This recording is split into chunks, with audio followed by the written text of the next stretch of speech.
这个拜六爱补班哦，这爱上班的民众一定爱加脱领衫。虽然拜四这阵寒流有较弱啊，不过这拜五下晡又过另外一阵寒流要落南。气象署表示讲，对拜五暗时开始呢，温度就落真紧。预估拜六礼拜是上介寒的时阵，中部以北、宜兰、花莲地区呢，干那8度到10度，那其他地区是10度到12度的低温。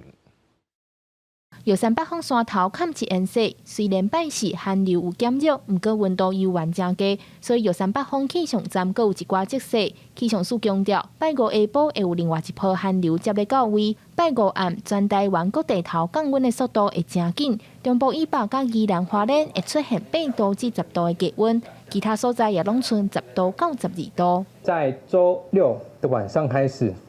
整体比较冷的情况下，将会是落在